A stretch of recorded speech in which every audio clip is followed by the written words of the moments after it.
এই মুহূর্তের সব থেকে বড় খবর, আজ নদিয়া জেলা সফরে আসছেন দেশের প্রধানমন্ত্রী নরেন্দ্র মোদী। আর প্রধানমন্ত্রীর সফরের আগে চূড়ান্ত বিশৃঙ্খলা লক্ষ্য করা গেল নদিয়ার তাহেরপুর সংলগ্ন বাতকুল্লা ধানাত মোড়ে হাতে প্ল্যাকার্ড নিয়ে বিক্ষোভ দেখালেন মতুয়া সম্প্রদায়ের মানুষজন। তাদের মূলত দাবি, এসআইআর প্রক্রিয়ার মধ্যে দিয়ে অসংখ্য পরিবারের নাম বাদ গেছে ভোটার তালিকা থেকে। প্রধানমন্ত্রীর কাছে এই বার্তা তুলে ধরতেই তাদের এই বিক্ষোভ। অন্যদিকে ওই এলাকার চতুর্দিকে মোদী বিরোধী পোস্টার দেখা যায়, পাশাপাশি হাতে কালো পতাকা নিয়ে গো ব্যাক স্লোগান দিতে থাকেন মতুয়া সম্প্রদায়ের মানুষ। আপনারা এই ছবি দেখছেন এই মুহূর্তে আমাদের চ্যানেলের পর্দায়। কি নাম আপনার? হ্যাঁ, কি কি কারণে আজকে আপনারা এই ভারতের প্রধানমন্ত্রীকে কালো পতাকা দেখার কারণ একটাই, যে আমাদের 2002 সালে লিস্টে প্রত্যেকটি পরিবারের নাম থাকা কারণেও এই যে পরিবারদের নামগুলো বাদ যাচ্ছে কি কারণে, এই যে আমাদের সিএগুলো চালু করেছেন ওরা, এই যে এক একটা পরিবার থেকে 800-700 করে টাকা নিয়েছে জনমন্ত্রীর মানুষের থেকে, তবু কেন ভোটার লিস্টে নাম নেই, কেন আমাদের নামগুলো থাকছে না? এই যার জন্য প্রধানমন্ত্রীর কাছে আমাদের এটাই দাবি, যেন নাম বাদ না যায়, এটা ওনাদের কাছে দাবি রাখাচ্ছে। আর প্রধানমন্ত্রী সঠিকভাবে আমাদের এই গরিব মানুষদেরকে কোনো কাজ করছে না, যার জন্য আমাদের এই পশ্চিমবঙ্গে যে আমাদের যে মুখ্যমন্ত্রী উনি আছেন, যে দিদি সবার নাম রাখার জন্য উনি প্রচন্ড চেষ্টা করছে, ওনার জন্য এখনো আমরা এই পশ্চিমবঙ্গে বসবাস করছি শান্তিভাবে। এই শান্তি কামনায় আমরা চাই। আর প্রধানমন্ত্রীর কাছে এটাই দাবি, এই যে কালো পতাকা দেখার একটাই কারণ, প্রত্যেকবার আসছেন ভোটের আগে যখনই আসছেন ভোট ধরে লুট করে নিয়ে চলে যাচ্ছেন।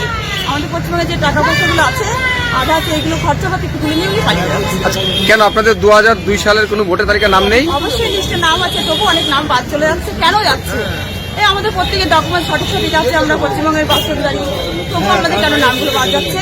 এটাই প্রধানমন্ত্রীর কাছে দাবি রইল, যেন কারোর নাম বাদ না যায়, তবে সঠিকভাবে যেন সবার নামগুলো উঠে আসে, এটাই আমাদের লাস্ট। আজকে তো প্রধানমন্ত্রী আসছে, সেই কারণে কি আপনাদের এই?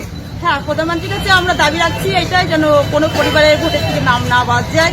সবার প্রত্যেকেরই, কেউ কখনো ডকুমেন্টস ছাড়া কারো নাম তুলতে পারে না, আর ডকুমেন্টস দিয়ে সবার নামগুলো উঠানো হয়েছে। এইভাবে যেন প্রত্যেকেই নাম থাকে পরিবারে। আজ কোথায় কি কর্মসূচি করলেন? এটা বাতকুল্লা ধানাটা মোড়। কি করলেন আপনারা? আমরা প্রধানমন্ত্রীর জন্য যেটুকু আমাদের করণীয় সেটাই আমরা করলাম। কি করলেন, মানে এই যে কালো পতাকা নিয়ে কি করলেন আপনারা? কালো পতাকা নিয়ে করলাম, প্রতিবাদ করলাম রাস্তায় নেমে, যে সব দিদি দাদা ভাই যত আছে সবাই মিলে আমাদের গ্রামবাসী নিয়ে। আপনারা কি সবাই মতুয়া? আমরা সবাই মতো। আগে আপনাদের বাড়ি কোথায় ছিল? আমাদের বাড়ি, আমরা পশ্চিমবঙ্গের বাসিন্দায় পশ্চিমবঙ্গে আছি। হয়তো কোনো ব্যক্তি বাংলাদেশ থেকে এসেছিল 10 বছর 12 বছর আগে, কম বেশি হয়তো 5 বছর আগে এসছে, তবু আমার ভারতের লোক। এটাই আমাদের দাবি, যে বাংলাদেশের প্রমাণ করে সেটা প্রধানমন্ত্রী সেটা দেখবে। কি নাম আপনার? আপনার মূলত কি করছেন আজকে আপনারা? আজকে আমরা এসেছি যে আমরা দীর্ঘদিন ধরে এখানে বসবাস করছি। আমাদের বসবাস করার সত্ত্বেও আমাদের Aadhaar card, ration card, voter card সব থাকা সত্ত্বেও যে এই যে এসআইআর যে এইটা চালু হয়েছে, এর জন্য অনেকের, আমাদের আত্মীয় স্বজন, আমাদের অনেকেরই নাম কাটা যাচ্ছে। এটা যাতে না হয় তার জন্য আমরা আজকে তো নরেন্দ্র মোদী আসছেন। হ্যাঁ, উনি আসছেন আজকে, তার জন্য ওনাকে আমরা এটা জানাতে চাইছি যে এগুলো যেন না হয়। এক প্রকার কি বিক্ষোভ করছেন? কি করছেন আপনারা, কি করছেন মূলত? হ্যাঁ, আমরা এটা বিক্ষোভ করছি যাতে এগুলো না হয়।